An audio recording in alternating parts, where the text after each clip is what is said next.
my favorite. Is that true?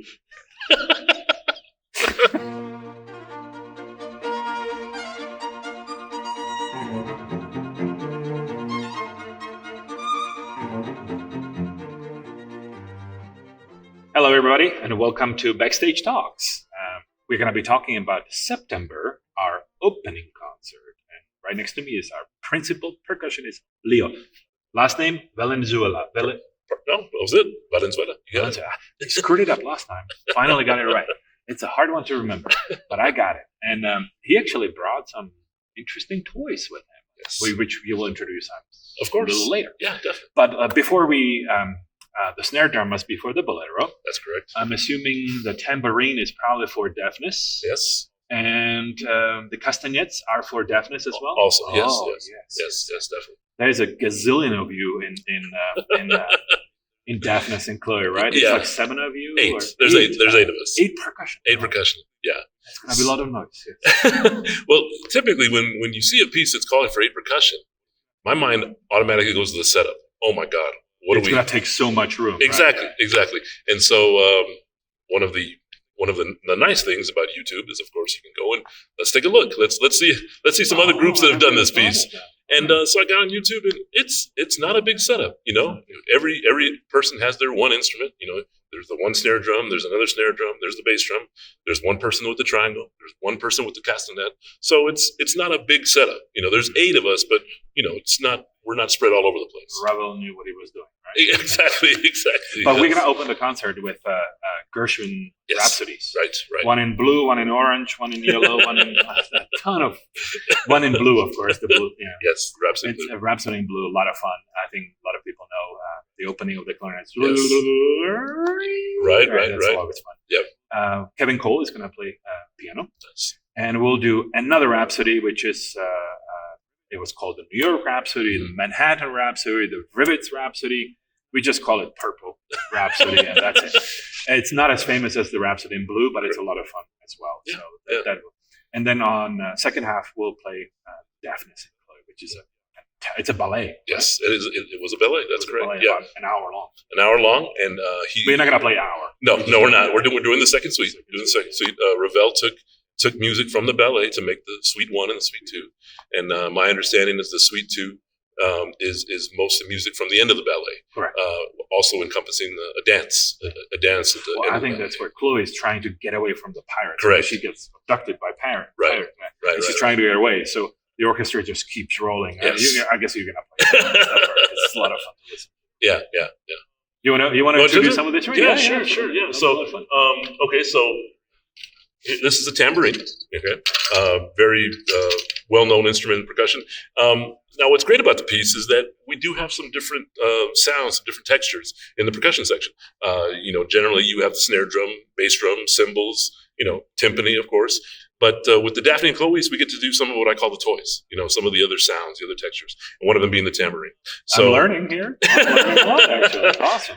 So in the Daphne's, there's just some simple accents, some simple inflections, just that kind of thing.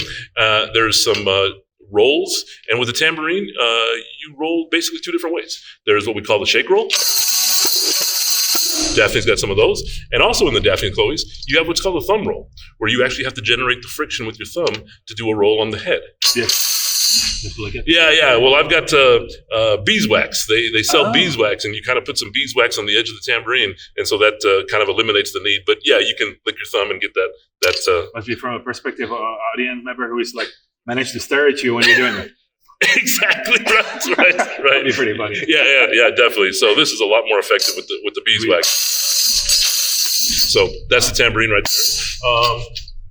there. And then another great sound that we get to play with on the Daphne's is the castanets. It's not often you get to play castanets in a piece here in the orchestra. There's a few that call for it, but it's a great instrument to play. Again, also some accents, some inflections, And then there's some rolls with the castanets.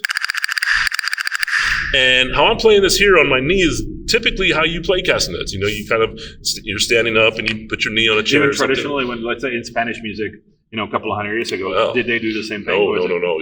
You're talking about the dance. You're talking about the dance with having the castanets and the fingers, and that's an art into itself. I cannot do that. I've never tried it, actually. I mean, it would be great to learn, but yeah, having the castanets and the fingers and that kind of thing. So that would be the more in the dance setting, traditional way. With the percussionists, we put them on two sticks and kind of what we're used to playing with sticks like this. Now, these kind of castanets are actually kind of neat. They've got a little bit of a technology to them where you don't actually have to do it on the knee. They built these in such a way that you can actually kind of play them in the air, basically getting the same effect. So rolling on the knee, or I can just roll them in the air.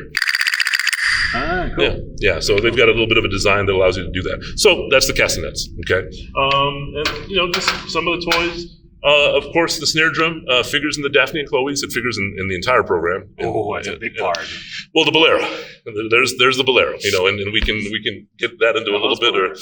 Yeah. The piece that you hear it once and it repeats over and over 37 times until we get to the end. Well, I wish it was 37 times. And actually, I didn't know this until I read it. It's 169 times. Oh, my.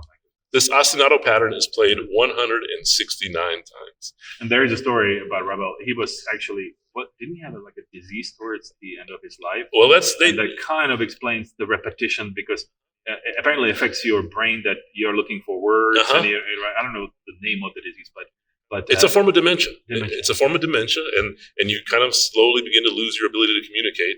And from what I understand, this may have been the onset of this disease, which is kind of scary, but it's interesting. But what I find a little bit more interesting is Ravel knew what he was doing. He knew the piece he was writing. And he was a fantastic orchestrator. Yes. I mean, he knew exactly what to write for each instrument. Right? Exactly, yes. And he even he defined it, I believe, as a very unique experiment.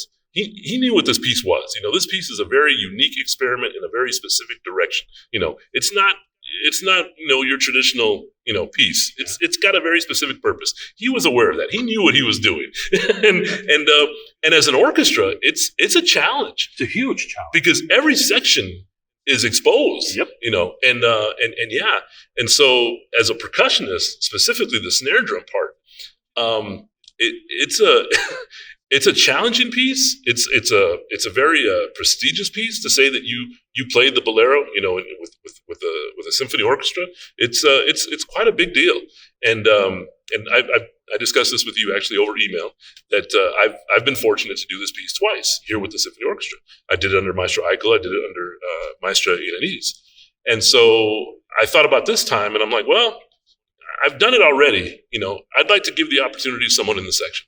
And after discussing with you and getting your blessing, that's what I decided to do. I was like, well, we have a gentleman in the section, Mr. Sines, Mark Sines, and I asked him, I was like, hey, would you like to do the bolero? Get it out of your belt. And he had to think about it.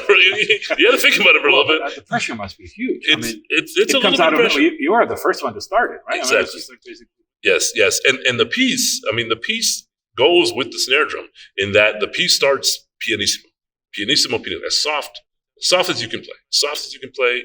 You set the tempo, you keep that nice steady tempo, and then you gradually crescendo. You gradually get louder and louder and louder through the entire duration of the piece, from the very beginning to the very end. And that, physically, it can be a challenge. Yeah. I think more so mentally. Mentally, it is a huge challenge. I was trying to remember, and I can't remember, but 2 seasons ago, you programmed a Russian composer piece. And anyway. Describe it. Maybe I'll snare drum, starts super piano with an ostinato rhythm. I know exactly what you're talking about. Yes. And it was Shostakovich Symphony No. 7. And yes. That's when the army is starting to roll into... Yes. And that was very bolero-esque. Yes, because you're right. I had to play that part super, super soft. And I was, oh my goodness, I'm breaking into a sweat here. I remember the first rehearsal. And I thought I'm playing piano, And then, we play a couple measures and you stop us and like, Leo, can you play a little softer? Oh my God, are you really? You want me softer? And so I had to go through a whole regimen of, okay, how am I holding the sticks? Can I hold them higher? Can I change how I'm holding? Can I change the angle? The technique, exactly. Can I change my technique to really get this as soft as I possibly can? And I'll tell you something else. this instrument that you see right here is a direct result of that concert. I purchased this snare drum for that piece. Yes, I did. Very cool. I purchased this snare drum for that piece specifically because. And how is it better than what you had before? It's a snare drum. So the snares on the bottom, there's a combination that you can choose, and to get a very nice, dry, soft sound. And my current drummer, the drum I had at the time, it couldn't do that. It was basically a one sound. This is what you get. And so, I that week of the concert, I'm researching, I'm going through, and I'm like, that's the drum I need. Can I use it again? Yes. Oh, definitely. No, this is now my standard drum. This is now the standard drum we use for the orchestra. More than likely, Mark will use this drum for the bolero. Yes. But anyway, so that piece that we played, very similar. That ostinato rhythm. And I timed it. I was like, do you realize I played this rhythm for about 3.5 minutes, soft, like 3.5 minutes? It's incredible. And then we still have to go on like another 12 minutes. and so, remember, we added snare drums to it, right? Yes, exactly. Yeah, exactly. Yeah, right. yeah. But Ravel didn't do that, right? No, it's just one snare. You add the second snare, maybe to the very end. At the very end. Yeah. At the very end. Yeah. Create them. Exactly. Yes. So, you want to play a little bit? Yeah, definitely.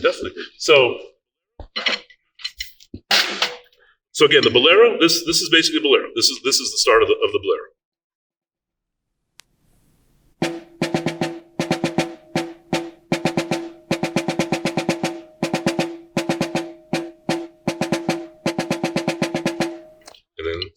Keeps going. Exactly. It just keeps going. I mean, how do you focus on that for literally 15 minutes? I mean, it is a 15-minute piece. Yeah, well, interesting. Also, Ravel, he preferred a slower tempo. He preferred this piece to be like around 17, 18 minutes long. I believe I saw that the score, he actually scratched out the tempo and he put in 66. Quarter equals 66. All right, try it. I'm curious now. I'm curious too. How much slower than what you just did?